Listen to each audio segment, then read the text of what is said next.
Okay, welcome everyone to the ProTechTalks. We've got a great distinguished panel here, all warmed up and ready to throw out some great ideas going forward, share some of their insights. We're very privileged that they've taken the time to spend with us today, and we want this to be a very interactive session. So please feel free to speak up, ask questions. By all means, challenge Chad with anything he has to say.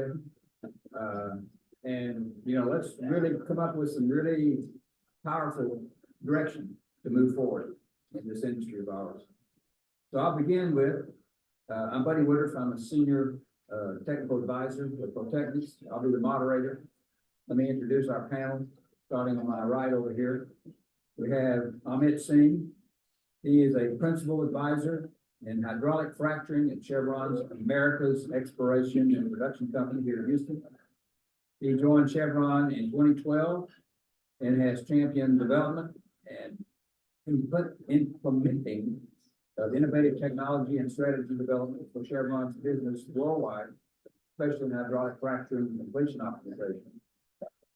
He formerly worked for ONGC in India with BJ Services and Baker Hughes. He was an SGE distinguished lecturer recent years, and he is also an associate editor for several SPE journals.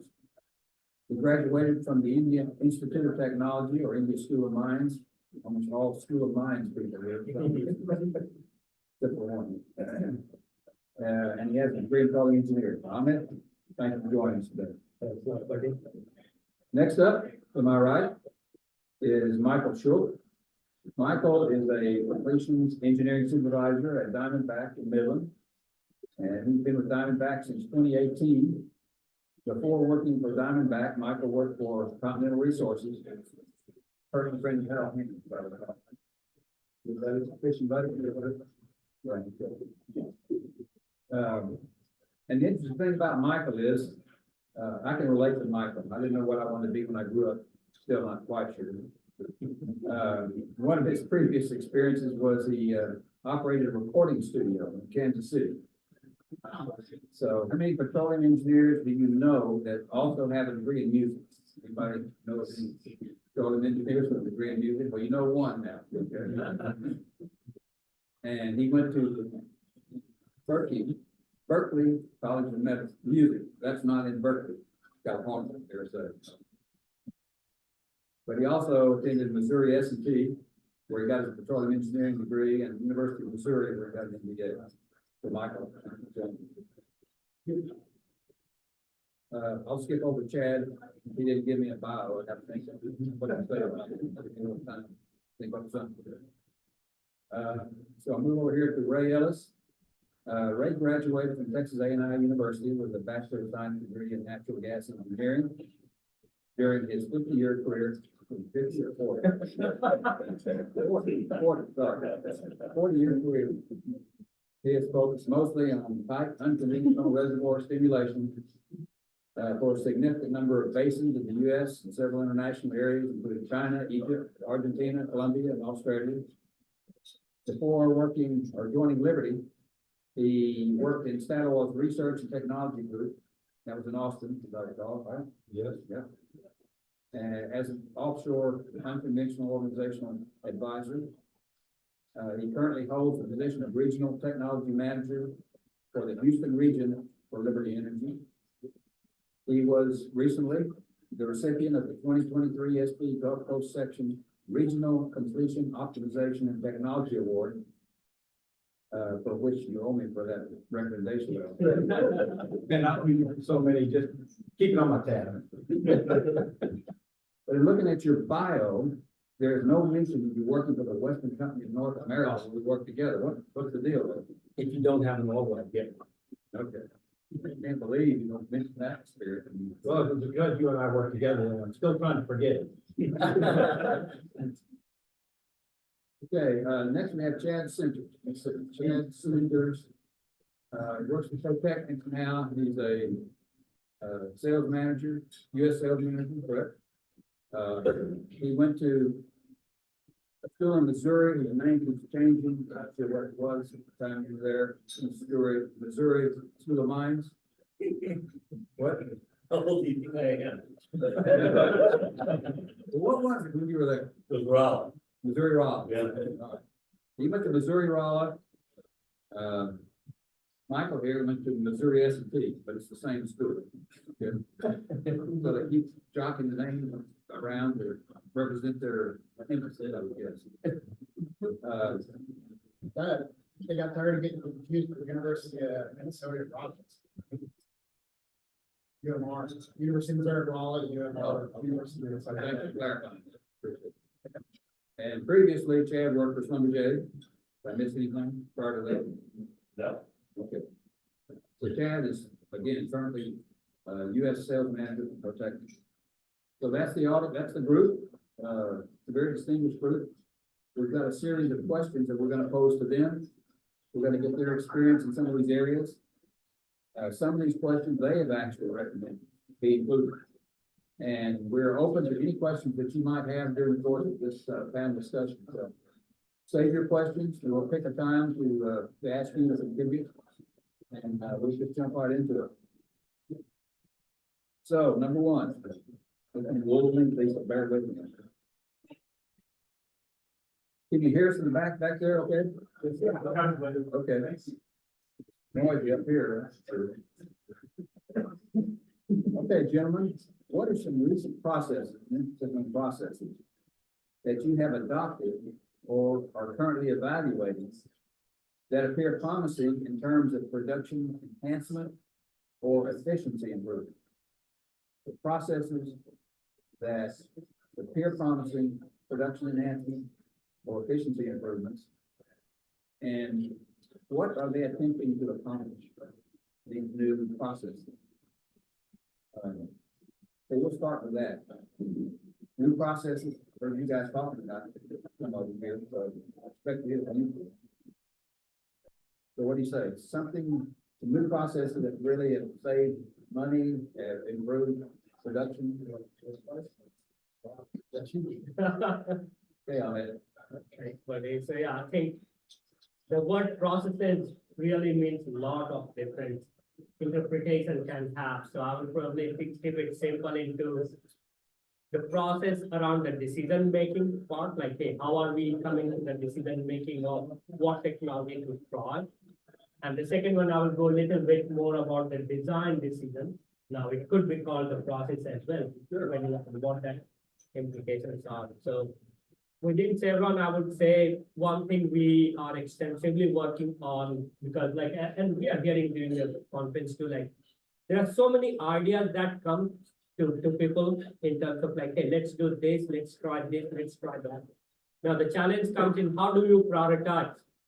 How do you select to go in for the field testing part of it? Because all these ideas are great, all these ideas are still considered as an idea because like, these are not proven. So how do we mature those part of it? So a few things we try it as part of what we will call the process is we have the INI system and like the ideas and initiatives that anybody in our Chevron employees can submit the ideas, and then the group of experts or the subject matter experts, they will review those ideas and they will rank those against like, okay, what's the first principle is in terms of like, hey, does this idea make sense? What the lab studies or the modeling or any kind of information can support those ideas to really start ranking those ideas to be able to see like, okay, which one of these are more practical, feasible, and have a great part of success. And the reason why we are doing it so that we can accelerate that idea to the execution part of the trial part of it. And that is also helping us to identify many new things to go and start with the both potential, like is it the cost reduction or is it production increase or where that balance would be here.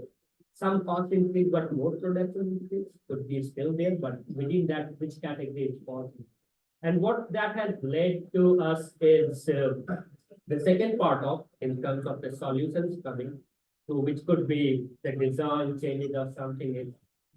We further break it down into what's happening within the fracture, the subsurface, especially like the questions we all are struggling through or trying to answer, like, hey, is the fluid more important or proppant more important? Which one is we need more? Because as a design, we somehow ended up, and most of us are still doing industries, 1 pound and 1 gallon kind of ratios perspective. So what is more important? So we are doing a lot of field testing now with the different ratios, like more proppant, less proppant, as compared to the fluid, and understand that, and that is giving us a good understanding.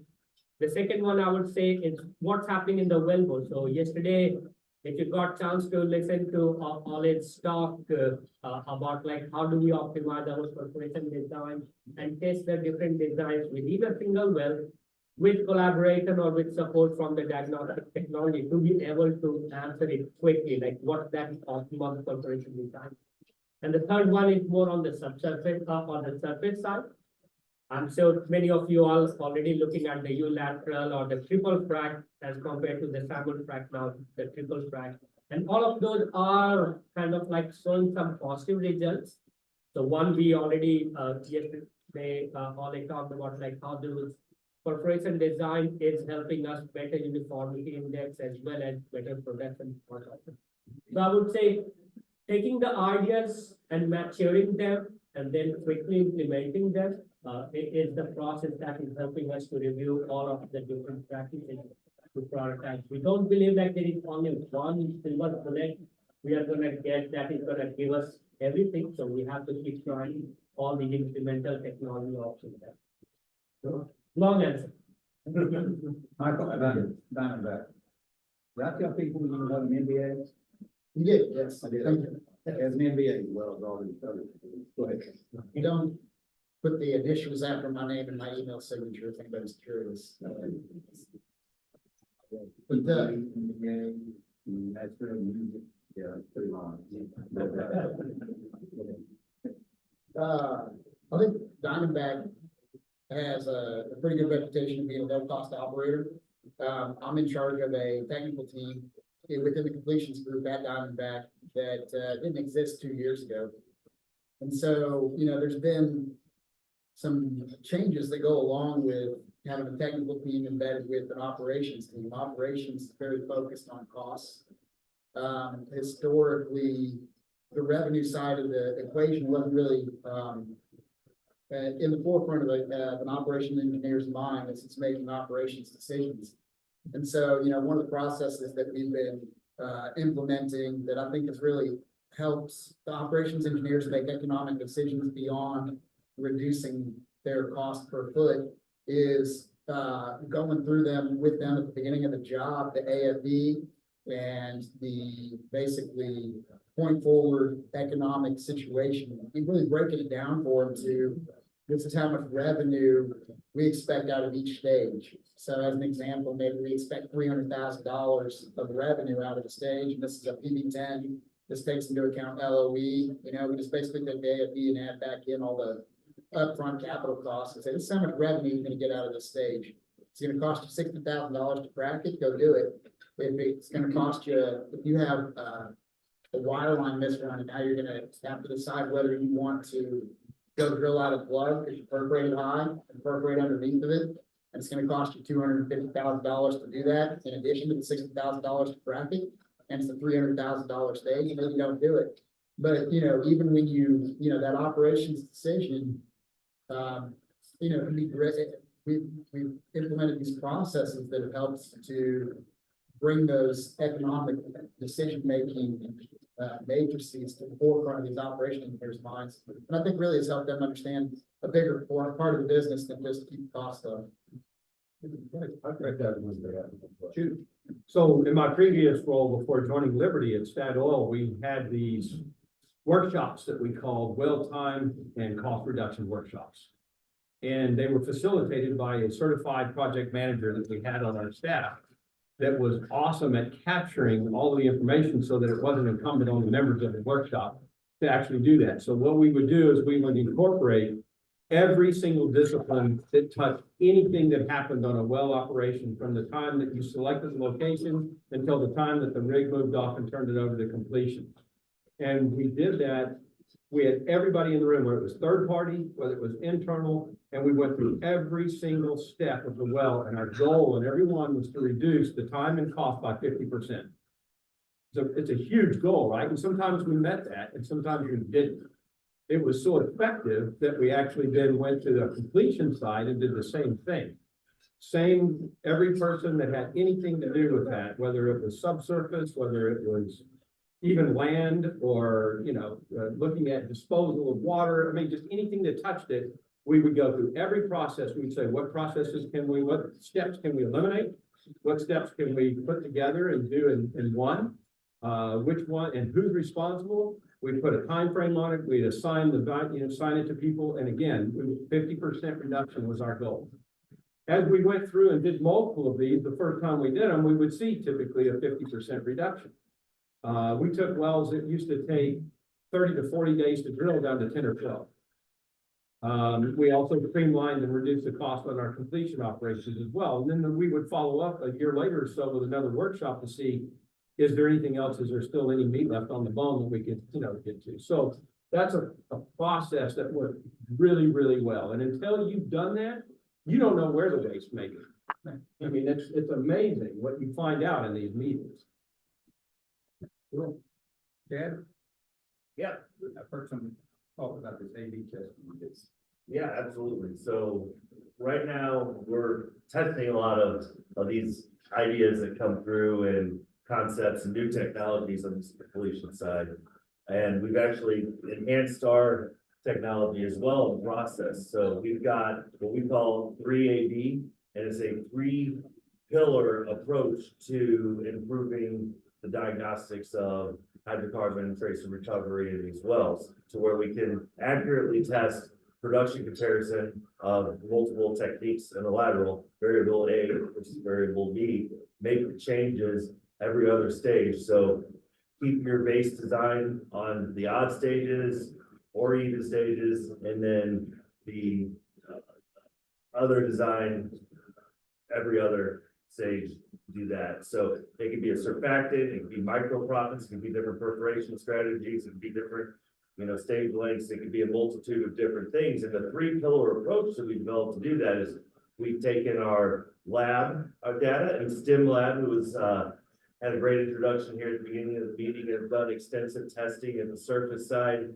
of the tracers, and then also data analytics using some artificial intelligence technique over the course of our 40 years of running a lot of these tracers in different areas and doing the analytics component of it, and then also the field test. So what we do now is we take a tracer portfolio, the entirety of it, we go out there and do a field calibration run where we inject all of the tracers into a single stage in a particular area, in a particular field, and do a high-graded tracer selection process and can give you that close to a 1-to-1 comparison of those tracers with accuracy and confirmation with your oil, with your wells, with your field. And so now by going out here doing this first field calibration is an early planning portion of the project, and go through and do your 3AD diagnostic test. So it's something that we've developed. We're really proud of it. It's catching on in a lot of different areas. There's a paper presented about it here at this conference already, and stay tuned for more on that.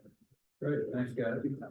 Let's talk a little bit about, we talked about economic strategies, maybe we talked about production enhancement. How does the industry doing on the environmental strategies? How are we doing on CCUS? Are we doing our part? Do you think we're progressing those environmental topics, storage topics, issues at the proper pace, along with our production responsibilities? Okay, so we got depletion, wet effects, we got to deal with every day. We didn't good job of EOR. Some of these kind of related technologies, how are we doing as an industry? Well, I'll let you jump in. yeah, I wish I could be bringing somebody who is much more fluent and aware of these things because like, yeah, if any of you are tracking, like Chevron has got like the new energy as a whole organization there who are extensively working on the CCUS and all kind of new energy systems. So the whole organization is there and I'm not part of that organization as in part of organization, but we do track and we do have our awareness of like hey, what Chevron is doing. So I will have to start using the codes because like, hey, that's not what I try my to focus on. But I think what our CEO has always said, okay. The world going forward, we will rely on all kind of energy sources and we have to work with that. Now, once that leadership shows and the direction that organization is showing where we are heading to, then it comes to each of us in terms of like hey, what we are doing in our day-to-day activities and day-to-day business part of it.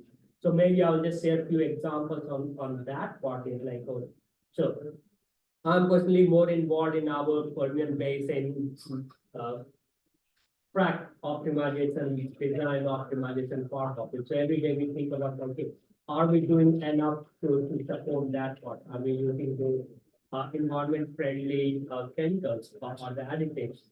Are we using more of produced water and less of fresh water part of it? Are we using the recycled water? If the water is more there, and I kind of talked about like the propane to fluid ratio, is there an opportunity that we still use less water and we still get the same protection or not? So each of those things that we work with the team and there are always kind of like more teams there that are exclusively focused on the water source, exclusively focused on which additives we are working and that part of it. So I would say from Chevron perspective as an organization, the new energies and CCUS focus and the whole organization is focusing on that.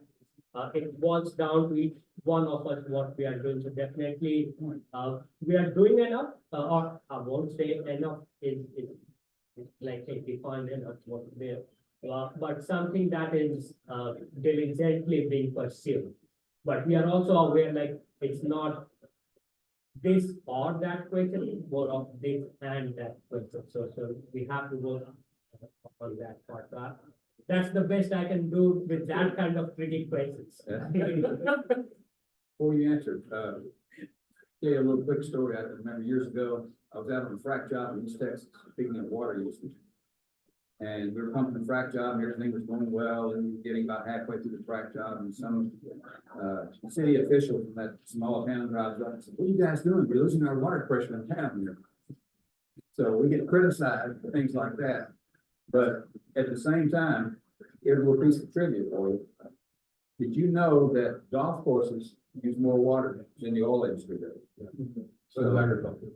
Yeah, in agriculture. So we're not the worst perpetrators here as far as water usage is concerned. So how about you got some environmental tips for us? We, Diamondback was an early adopter of simulfrac. We got a dual fuel simulfrac tier 2 out there, and we get calls about whether or not the frac crew is burning down because it's making so much black smoke over the top of it, right? The dual fuel itself, when you look at it, we thought that it was going to be a good proposition for the environment. Turned out that all the methane slip through there was pretty bad for like the way that they were analyzing, I guess, emissions and warming potential. So we now have 2 of our 4 simulfracs are electric. I think we continue to go that way if we could. You know, we're making improved decisions all the time on that front, trying to be more economic as well. Diamondback itself has got subsidiary businesses. We've got a Copperhead Ventures as an organization that looks for opportunities to invest in other tangential oil field businesses. We're investing in a company in Midland that claims they're going to be able to take natural gas and turn it into gasoline to power like just a car, just put natural gas in as gasoline. That's one of their investments that they're pretty excited about. So, you know, I think Diamondback is doing what it can. And if I was to, you know, take off the Diamondback hat now, right, it's my patrol talking, no affiliation with Diamondback, right? Like I mean, you look at like the proposition that we're gonna chase, it depends on who we let define the proposition, right? I mean, what kind of insanity is it that we're gonna take, you know, you go up to Maine and you're gonna get all your groceries are packaged in plastic, and they're like, I'm sorry, we can't give you a bag. We can't give you a plastic bag to carry your groceries home. And I'm like, this is all plastic. These potato chips are in plastic, it's in plastic. Or like the straws, they're like, you gotta use a paper straw because a plastic straw is bad for you. And the paper straw comes in a plastic bag that you gotta pull it out of. I mean, so like, if we let people define like what's the right thing to do that are not rational, you know, we're gonna be, we're the oil business, they're gonna say that we're doing the wrong thing, you know, so I don't know the answer to that personally. This is again, not Diamondback talking, you might be able to, right, like, I don't know, it's like, yeah, I mean, disclaimer, yeah, we're a lot, you know, the American oil industry is a hell of a lot cleaner than what the Chinese oil industry, I assume, in the Russian oil industry. I mean, like, these people, right, like, we do the best job in America of producing oil cleanly, and they act like we're the bad guys. How many of you have been in Beijing? How was the air quality in Beijing? All that coal they're burning over there, I could hardly breathe. Can I weigh in on this way? I'll call them here to start. All the electric frac. No, I was actually gonna call on you to share with us your electric practice. Well, I mean, I've got two hats to wear on this one, so that's one. I don't start with this hat, but I don't think there's a better advocate or ambassador for our industry than Chris Wright, our CEO. I mean, most of you have probably heard, you know, his discussions on bettering human lives, which is our annual ESG report that he puts out, and he writes that himself. He's super passionate about it. Started a foundation, Bettering Human Lives Foundation, to help support providing clean fuels for countries that don't have that to cook with. That being said, you know, we also are trying to, you know, transition our fleets over to burning natural gas in some form or another, whether it's in engines that will directly drive pumps, or whether it's in engines that will be driving electric generators that will then produce electricity for electric pumps. Either way, natural gas being a much cleaner fuel, that's the direction we're heading. All of our new fleets that we'll be building will be natural gas fleets in one form or another. And so, yes, we are absolutely, and I think, Chris, you know, doing our part to reduce that carbon footprint in that way. Another way, on the operator hat now, one of the, besides flaring, which is always a very visible process in oil and gas that people tend to look at. Besides that, the second biggest culprit of emissions is escape from production facilities, whether it be from tanks or wellheads or whatever. And so there was a technology developed at one of the companies I worked with where drones were used with specially developed sensors to fly over production facilities, where they could actually see where the emissions were coming from, and then they could be repaired and fixed. So you've got sequestration basically on tank systems that are capturing that, you know, that methane, or, you know, that's coming out. And so that was a huge, you know, it's easy to fly a drone over, and when you see it, you can actually see the escapes. Now you know exactly what to do to take care of it. That's big. And so, yeah, we're trying as an industry, very much so. And you're right, I've been in China, I've been down in Argentina, and, you know, some of these places where it's the desert of Egypt, where it's definitely not very conscious of environmental health. I mean, easiest way to put it. Any words of wisdom? I just want to add in and say I'm really excited to see what oil and gas technology can be done to apply to the geothermal work, and I'm really excited to see what that can do for clean energy production in the future. Sure. Good point. What do you guys put on your R&D hats if you have an R&D hat? What do you see as the greatest R&D needs in our industry? Where are we really lacking in efficient processes or effective products, or our completions, or whatever, our production areas? R&D. How about it? You ever have any R&D experience? I'm sorry, that's not. So, having been involved in, an R&D group, first, one of the hardest things in R&D is to get the first idea. It is, it's just to get that first idea. It's basically what I call window dreaming. It's looking out and just trying to figure out what is it that we don't have, or what is it, first of all, what is it that we can't get, and then try to figure out how can we get it.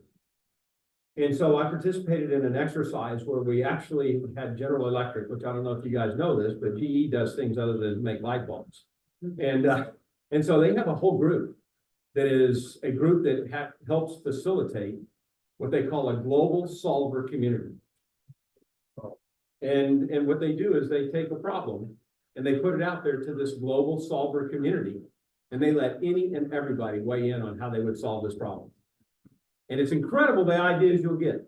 So we were looking for a proppant at one time that was a man-made proppant that could be very inexpensive. But we got a submission from a company that makes the absorbent beads that go in diapers. And I was like, wow, that Wouldn't have thought to look there. wouldn't. I typically don't want to look there. But anyway, you never know. You never know where an answer may come from. And sometimes we just have to get out our own way and stop just being so narrowly focused on what it is that we know and what we do, and let somebody else in the world that has no affiliation with oil and gas help try to solve the problem. And so some of the other things that we still deal with is real-time, non-invasive, bottom hole data. Not something that's inferred from something else, but something that's more directly measured. Buddy probably remembers this, but ProTechnics had developed a wireless pressure sensor that could be put downhole and transmit wirelessly real-time data, to the surface. It never really got off the ground. Hold on, no. And it did work. So that's what I said. So speaking of innovation and R&D and thinking out of the box, go back to our original, one of our previous employers at Western Company, originated ball seals. You remember this? Yep. Yeah. And this particular individual, he was a marketing guy. He wasn't even a technical person. He said, if we could pump something down hole with this treatment, a certain number of these things that stick in the holes, maybe we could get more of the zone treated. And so they tried some rubber balls, and, they didn't stick very well. They just got pushed through perforation. So this individual, and I actually met the guy years ago, he took a rubber ball that was hollow on the inside, and he slid it open, and he stuck a marble inside the rubber ball. Just put some sealer or something and seal it together. So a rubber covered marble was actually the first ball seal. Yeah. Very good. So talking about innovation by non-technical people. And one of the best lost circulation materials we ever had was ground up battery casings. Yes, I was very much involved in that. Ground up battery casings. Look, the batteries that go in your cars. That was fantastic. Talk about an innovative company. The company that did that sold the ground up rubber batteries, they were used in geothermal wells because they had the highest temperature stability of anything they tested. And the company that provided this product, they would go charge people to pick up their rubber batteries. They'd charge them to dispose of them. They would take them to their plant. They would extract the lead out of the battery. They would resell the lead. Then they would chop up the battery cases and sell it to the operators of lost circulation. Now that's innovative. That's innovative. That's using everything at your disposal to try to make the best use of what's out there already. Yeah. So, thought that was a great story. Okay. Hypothetical situations.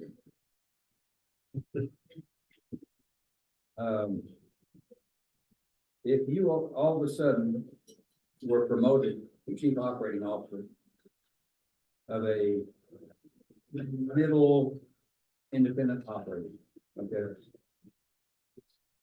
There you're a middle independent operator. Okay. If you all of a sudden became chief operating officer of, and you don't have to, you take off your hat, if you want to again, but it could be another company. And you knew about all these things that were going on in the industry, and all of a sudden, hey, I call the shots. What significant changes might you make in that operation that you think would make it more successful? Yeah. We were just talking about R&D, bringing in different things. I think, my observation has been, engineers in general are very technical and like to argue the technical point. Like say that a marketing guy is like not a technical professional, like, I feel like you get narrowly technical and stop looking broadly. I will do the best I could, assuming it was a problem that the predecessor hadn't already solved, to encourage collaboration across the different disciplines, however that needed to happen. I mean, I can think of some ways to do it personally, but collaborations, I think, a bespoke solution, probably everybody has their own way that they prefer to collaborate, and whatever works is what works. But, the siloing that I've observed, I think is detrimental to progress. Okay. Chief Operating Officer, what are you gonna do? Day one, we're gonna cancel all meetings. Yes. Yes, I'm coming to work for you. So, eliminating any inefficiencies within the organization that get in the way of true knowledge sharing. I think AI is gonna come in waves. It's gonna help us do our jobs better at every point in the organization. I don't think it's going to do our jobs for us, but I think it's gonna take things, manual processes that used to take considerable time and effort and automate. And you're gonna see a lot more automation happening. I'd like to read that way. Buddy? Can I ask Chad a question? Yes. All right, you're a fellow alum, go ahead. I think the eliminate meetings is such a popular thing to say. Everybody hates meetings. But like, how are you gonna coordinate? How are you gonna collaborate? How are you gonna work together with people? I don't have a meeting. Organically. I would cancel the meetings, the planned meetings, so that's the one that gets me. Let's have a meeting so we can plan the next So, meeting. yeah, that's a little bit tongue in cheek about getting rid of all the meetings, but I think if you take a look at, your calendar, how many meetings could have just been an email for updates and different things like that. You see a lot of organization. You never see people meet so much and communicate so little across that organization. I think that technology's got a way to help us deliver the right information to the right places and allow for some really constructive work to be done within groups, not just routine meetings on the calendar. When you and I worked together and you worked for me, we didn't have any meetings at all. No, not at all. And we don't at Liberty either, but I'm thinking through the multidisciplinary, I remember listening to a panel and remember when XTO became part of Exxon. And somebody asked, well, how in the world did Exxon allow, or XTO be so efficient, being part of Exxon, which is not known for its, quick responses and being super efficient when it comes to things. And the answer from I guess it was the CEO at the time of XTO, was that they created a bullpen that had every discipline that touched the well, from land all the way to drilling or whatever, all in one room.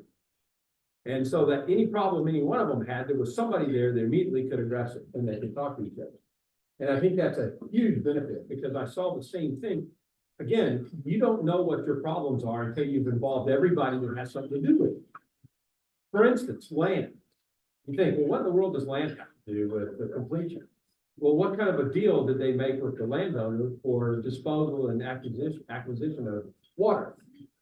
Seems like a simple thing, right? But if you don't know that, you're gonna be in trouble. Maybe your land guy can help you if he understands what issues you're facing.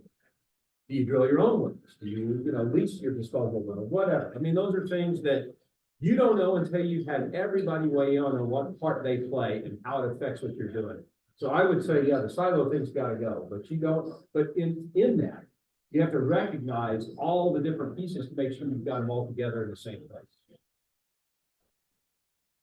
Okay, Theo, what are you gonna do? tough one in terms of being a CEO. So I think I'll definitely echo the multidisciplinary component of it. And been working in the hydraulic fracturing technology for now 23 years or 24 years, I think one thing I definitely recognize and appreciate is how important it is to make any frac design decisions, like how many different functions we have to coordinate or touch upon or that impact them. So I think that multidisciplinary collaboration, whether it's with meeting, without meeting, I don't care, but that collaboration has to happen. I think that's the main thing, definitely any organization has to put it in. The second part I would say is, while we talked about the new technology and the research, and especially in the unconventional part of it and fracturing, and as we were talking about, like, hey, the development is happening, the innovation is happening. But I would say we have to also understand the impact of it, like the cost. It has the most certainty, and it's definitely goes out right now from our kind of plan and business plan partnership. Whereas the production increase, whether that increase cost will have that production increase or not, it's always gonna be uncertain unless until that technology is proven and it's part of the baseline result. So I think a better focus on managing the cost part and the capital efficiency part, with full understanding of like how do we prioritize where there is a risk and there is a risk and reward part of like, hey, if you invest this many additional dollars, there will be an additional production. I would be leaning a little bit more toward the cost part of it, and maybe utilize the industry collaboration to continue improving that technology. But like, hey, it's my company, so I have to protect that one. Yeah, right? So, That won't stop. Yes. so definitely, it's really good. I was gonna say, I have one more add. So when you get on an airplane, before they close the doors and the cockpit's open, cockpit door, you kind of like to see somebody in that left seat that's got a little bit of gray hair, right? I know I do, right? If it's my company, I'm gonna make sure every one of my teams has somebody on it that's got some gray hair. I also want to make sure that there's also a very new and you know, to the industry personnel. So I want a good mix of both on those teams. And it's because I want to make sure that, you know, the succession is protected in the company. And that when people move on, there's somebody else that's had that interaction with them. So I'm gonna make sure those teams are integrated so that the people with the gray hair can keep you out of the trenches that you've been in, and the younger ones then can learn from that. And that way there's no disruption when somebody leaves. I started to pay attention to the model of the plane now, which Boeing plane it is. Coming in. Yeah, exactly. So 4 volts per mission. I heard you guys talking earlier between the two of you, and you were talking about calculating cost efficiencies per stage of frac. How do you do that? I mean, Is it really working?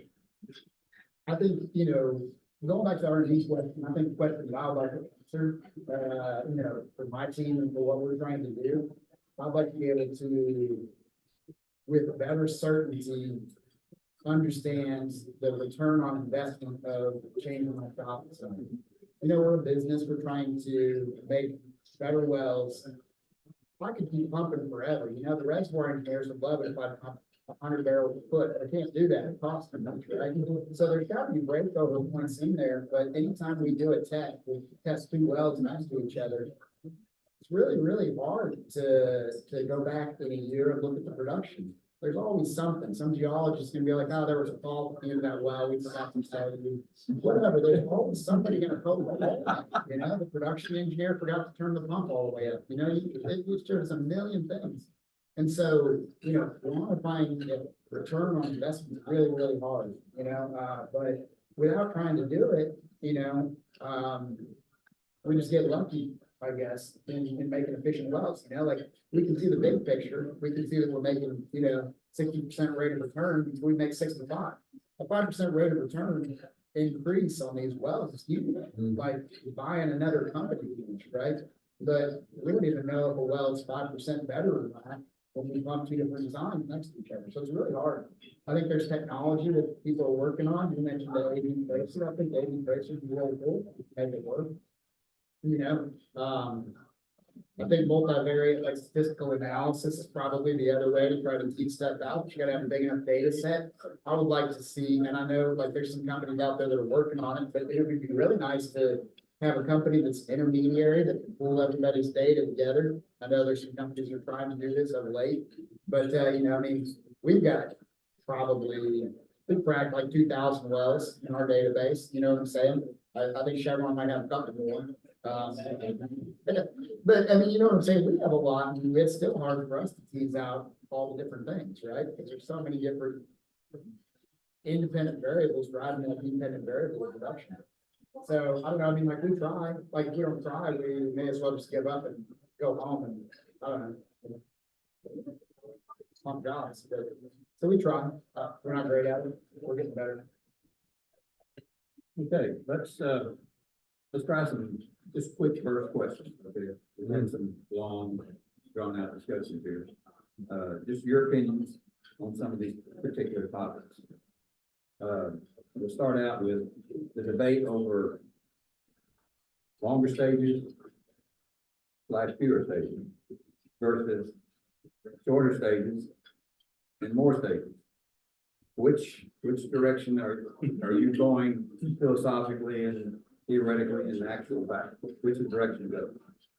All of them, in general. No, that's not the okay, maybe it is. So you're gonna say certain situations call for one. I'm gonna say if you do it right, you can make them all efficient. Through extreme limited entry, through, you know, improving uniformity indexes, through the proper use of viscosity and fluids and like, I mean, you can make short with, you know, stages work, you can make long stages work with fewer clusters. I mean, it's been proven. I mean, Cass has proven some of that.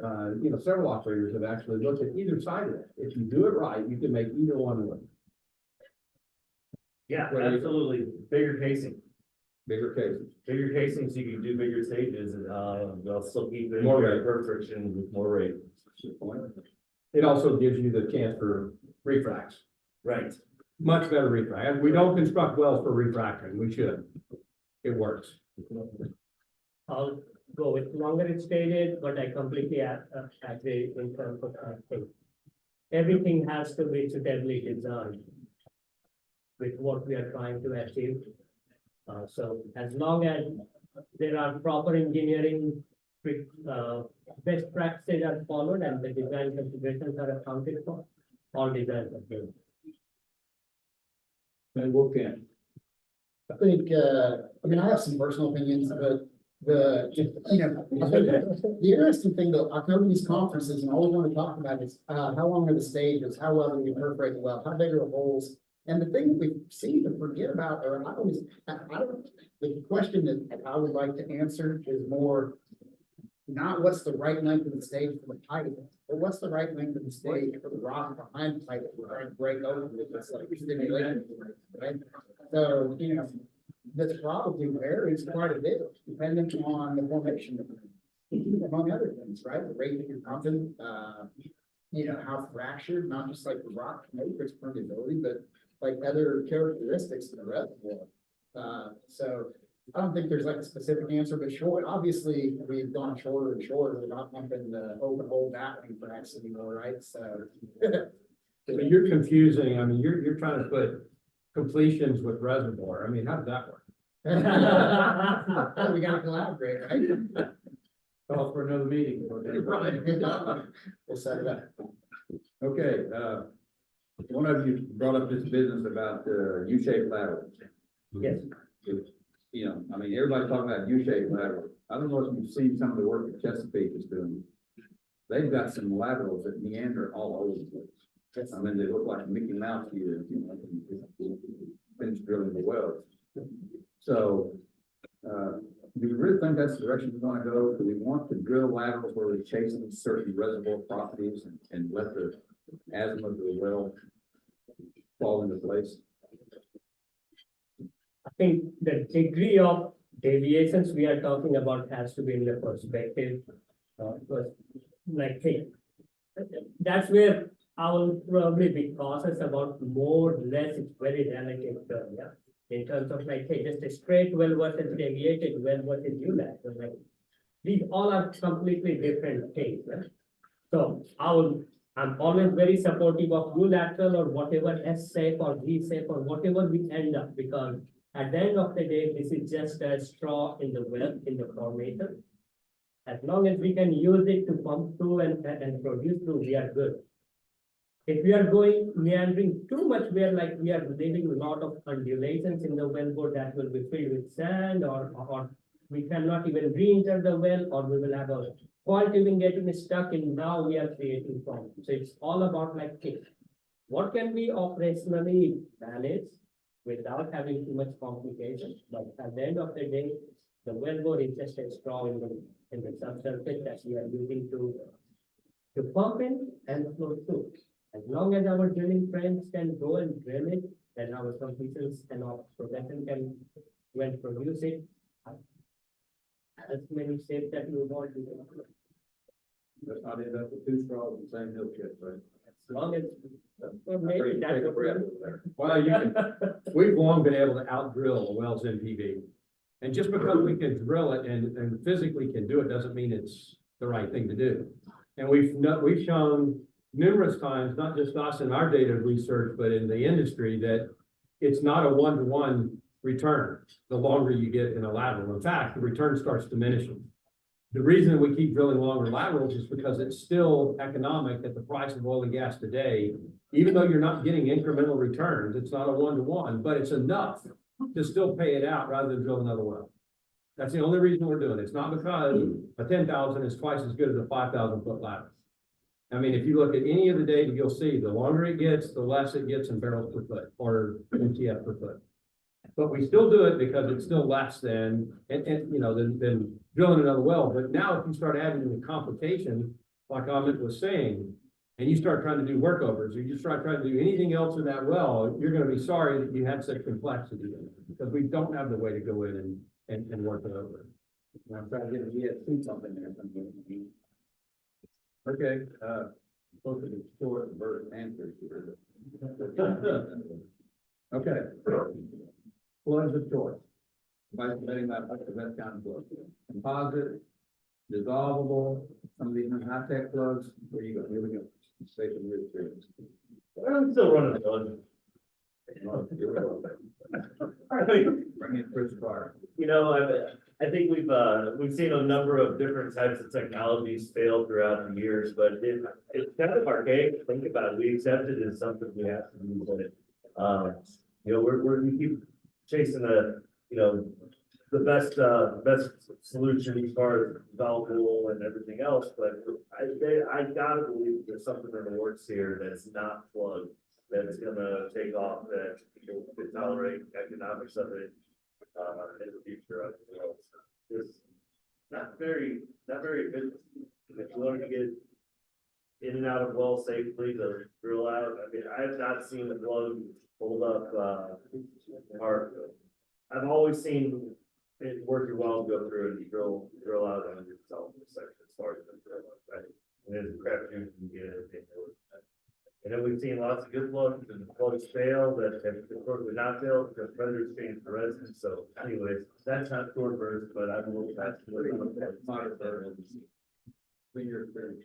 The Midland Basin, so we, Diamondback is Permian pure play. Most of the stuff that we do is actually on the Midland side. The pressure in these wells, especially in some of these upper benches, is so low, the blowouts is getting really challenging. Wells are not the only reason to drill the well out, but everybody imagines it'd be great to have a great little plug, get it go away, we would have to clean the well out. I think there's probably more challenge to it than just the plug itself. It'd be really nice not to have to drill wells, or clean wells out after the fact. Yeah, the same, like, we need both. And at the end of the day, we just have to work through, like, hey, which of them are working to the proper diagnostics data and continue improving technology. I don't think we can do this form that we have to have. Okay, one more quick thought. Any other need to read? We're running a little bit longer than we planned, we certainly understand.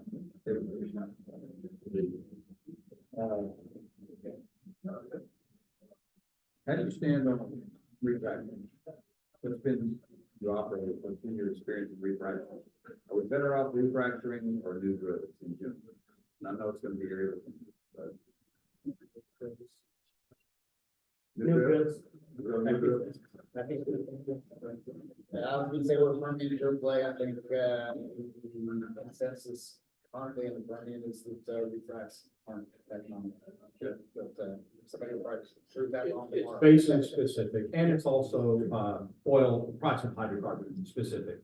So I was on a panel or a workshop last year on refracts. Over 400 refracts has been done in various basins, and most have been very successful.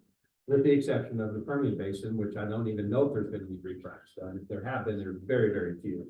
The Haynesville has been very successful, the Eagle Ford, the Bakken, I mean, all those plays have shown, and it depends on the hydrocarbon. If it's at a high price, refracts aren't gonna be done. You're gonna be doing new drills. And if it's at low price, we see an uptick in refracts, and refracts, people wanna do refracts in a, in a low market. If you can justify refract, candidate selection, how are you gonna go about looking for the best refract candidates? What's your process? Your best wells currently are gonna be your best refract. Absolutely. I mean, it doesn't change from the old conventional days. If it's making, has decent reserves left, if you do your reserve analysis, you got good reserves, pressure, all those are things you're still gonna need in a refract. So and the tubular configuration. Because we're seeing a lot of ovality and casing and collapse casing and things like that. And so you've got to do an inspection of your well to make sure it can stand up to a refract. That's like number one. I think we have one or two individuals in the audience that's pretty knowledgeable about refracts. Does anybody want to offer your experience on doing refracts? Come on, Sam.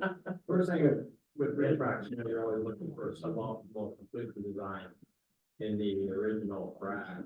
That creates the opportunity.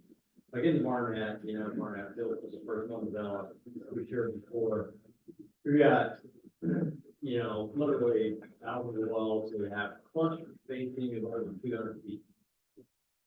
So, those original fracs that went through the original stuff, they're not draining all the gas is there, and we're refracting that.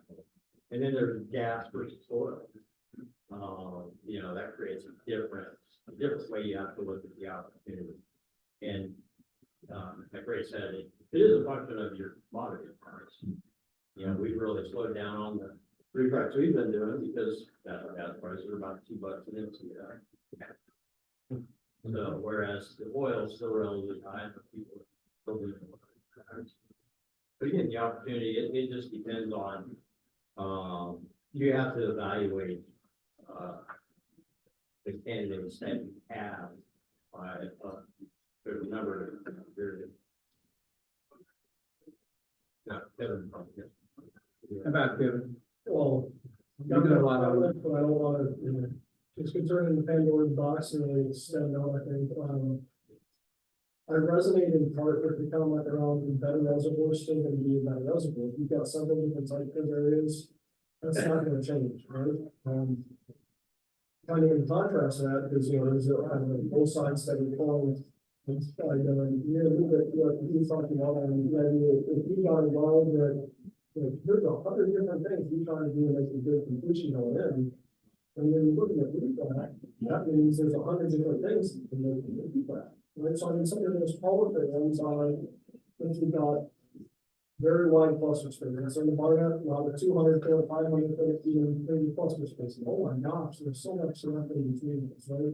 So that's an easy one. You can look at the fluid volumes that you pump on your present day designs versus if you find something that had a lot less fluid, hey, that won't be easier. Now, you gotta take that light with how far away are your offsets. Is there, water below you that you're trying to not contact? Something that somebody, for a reason that somebody specifically did that smaller. There's a lot of wells we have with several hundred feet of pavement deal.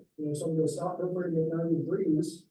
Okay, they're going to bring one lateral. They say, here's our AFE, that's how we can spend. But several hundred feet of pay in doing a lot of these, adding, upper diets, and so. There's a lot of different things that make it good, there's a lot of things that make it, wash, to void, pellets, water and gas ratios, how expensive it's going to be put back online, but. It's really holistic, I think, multidisciplinary teams. About using diagnostics for quick refraction index. Yeah, absolutely. If you've got diagnostics that can confirm large areas of untreated perforation clusters on some good performing wells, those are always great candidates for the profit tracer looking at it, or you know that you've got any well records, section of the well that you had to skip for efficiency, and that turns into a barn burner, that may be a good refrac candidate in the future. So I'll use that as a setting for the R&D need part of it, because and for the diagnostics as well, in terms of like, so as an industry, we have done tremendous job in our diagnostics technology to measure where we are fracking. You reference like where we have not fracked part of it, and what kind of geometry we are generating, but we have a lot of opportunities to measure and quantify what we have not trained and where we have not trained. So pretty much like the combination of the comments we are hearing like the good reservoir is the next thing. But if we have already trained that good reservoir, then nothing more is going to come from it. But if we know that we have a good reservoir and we have not trained it, if there is a diagnostic technology or any kind of measurement to understand that, to me, that will open a lot more opportunities. And the R&D needs that need to happen is like, can we measure what we have not trained? Where that 90% of hydrocarbon that we are calling like a single digit of recovery, where is that remaining 90% is taken? Then we can find a way to start recovering and increase that recovery. So I'll just starting there on that part of it. It will open a lot more conversation and opportunities after. So here's a hypothetical story about an operator in Wolf Camp that had a day crew, night crew guy out there on pumping down their balls for the plugs, right? Night crew guy wanted to save a little time on just over 20 barrels a minute to pump down and see. Day crew guy, so everything right at 15 barrels a minute. Half the stages were completely left untreated, verified by our proppant tracer, right? No coverage of any proppant across half the well. That's an awesome refrac candidate. Speaking of reservoir surveillance, how good a job are we doing? In area surveillance, drainage surveillance, do we really know what we're draining? We have a good feel for that. No, we don't know. Yeah. All right. I would ask a question. How many operators in the room actually do interference testing to understand interaction between wells? All right. So we Got it. Okay. Got it. 3 or 4. But I would also part like the interference could be happening through practice. Does not mean that we drain the rock. And that's what I mean. We see FDIs in fracturing, but we hardly ever follow up later with production interference testing. Just to understand if there's a connection that's staying there rather than just being a hydraulic connection that's being created. So if I can say, I think I agree with you Ray completely, because you have to do that over time phase, with the day one interference, and then 2 months later, how does that look? Yeah. And a lot of operators don't want to do that because it's shutting down the well's production, right? That's fine. I think we have overcome that part. But the fundamental question is, I agree with you, Amit, in that the clearest indication is we know, for example, in Permian, there is communication, which is why everybody's doing the cube or full stack or however you want to call it. And we've also learned the reason why they're doing it is because when you come back 2 years later, the shallower benches, when you do, those wells are significantly underperforming. I mean, they are underperforming. That is why everybody's gone to cubes. So to me, the question is, if the wells are 100 feet apart, 100 feet apart, 200 feet apart vertically, if they are underperforming massively, with the current modern day completions with 30 foot plus spacing, are we really saying that refrac will drain the reservoir, which is right next to 30 feet? I mean, that's the question.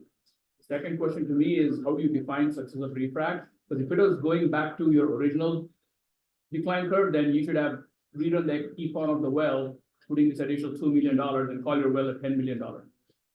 Right? Third, and this is a question because I've followed this topic, for 2 decades now. Why is refrac only a topic for SP papers? If it was that slam dunk, it should be a part of standard completions protocol. That should be part of your budget for the well. And we've seen this time and again, we hear Barnett, it's working Barnett. But if it was that, and we good or profitable, every operator wants to make money.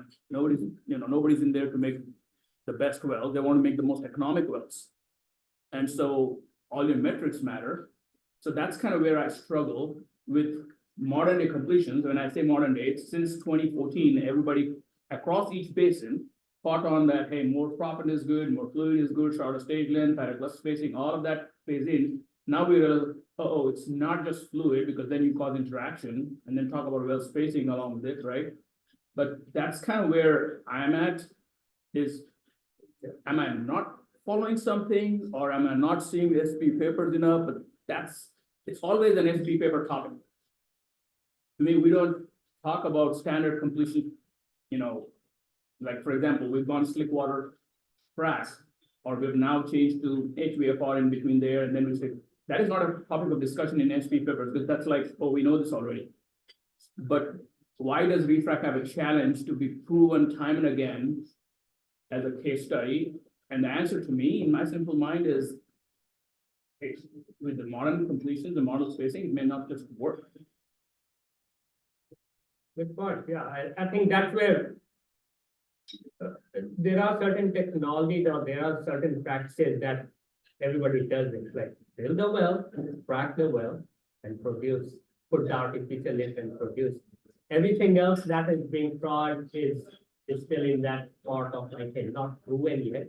Yeah. It works, it does not work every place. So with time, technology improvement, something will come up. That's the hope that the progressive world will live in, like something will become better. Hopefully within 10 years, there will be technologies that will just make all the wells, current wells as a potential refrac, re-stimulation can.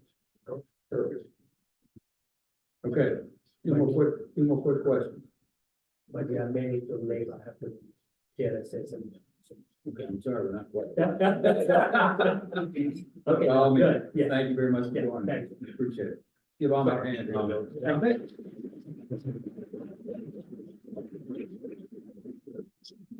Right. Next to the last question. You've got $100,000 that suddenly appears in your budget for an upcoming well that you didn't anticipate. Okay. What are you gonna use that $100,000 for? On top of, you already designed everything. Hey, you got a little slush fund too. So are you going, you're not gonna buy trucks for the field. No, that's not it. No. So how would you use it? Would you use it for diagnostic? Would you use it for diverters? Couldn't afford diverters, maybe that's a good idea. Might want to try these new nanosurfactants, see if they help out. Or some have suggested automatic data collection, like you mentioned, some of the stuff that we did years ago. So what do you use this $100,000 for? Can I have more? No, $100,000, that's it. Not a lot you can buy from. Realize that. Well, if you have a little bit more, guys, you can really. I think, in general, we are evaluating, pressure information on a second interval. I had some previous experience with evaluating pressure pulses and sound and things like that. A lot more resolution we can have on our pressure that we gather. And there's a possibility that there's other information in there. So, I mean, probably with $100,000 for a well, I could spend maybe $10,000 and collect higher resolution pressure data. After that, I need to do that quite a bit in order to extrapolate anything from it or correlate anything to it. You got something to do with your. I would look and see what you know, if we had anything special that we wanted to see, we could do for that, maybe some type of a tracer. Whether it's, you know, a chemical tracer, Here, No. I mean, it's the only technology I can think of that's cheap enough to be able to. Hey, you get extra patient, I always want a discount here. I mean, seriously though, I mean, you know, maybe at first you were gonna think about maybe changing up some things in stages, but now, and you didn't have the money, but now you say, well, if I get a tracer and can add it, maybe I'm gonna do a little bit different cluster spacing on this stage, or I'm gonna do something on this one, and I'm gonna trace it to see how it works. And so that's a fairly, you know, cost efficient way of using that money. Okay, you don't need to answer now. Oh, no, I was already gonna trace my well. Oh, you already had it in the budget. Okay, here's the last question. You three, please. We always do one of these kind of personal questions, you know, at the end of our ProTech talks. So, if you had it to do over again, what subject or discipline would you have focused harder on in school to better prepare you for your career? What subject, topic, skill set would you have, you know, worked a little harder on to better prepare you for your career? Geology, particularly rock mechanics and mechanics and material stuff. Good one. So the soft skills, the language arts type things, I think I took one language arts class in college, and that was literature for adolescents. I tested out with the rest of it. Literature for adolescents. Yeah, so it was an upper level humanities class, and I thought it would just be easy because it was the one I had to take, and to check that box to graduate, chemical engineering degree. And I wish I would have taken more of that kind of stuff, but it was a teaching class, and it was like an upper level teaching class, and there was a lot of things that you have to do to be a teacher. So it actually ended up being pretty hard for me, but I think because the name made it sound pretty easy. All right, right. Chemistry would be number one, and the second will be geology. Those two, I'd want more of, definitely. Some people would mention things like computer skills, you know.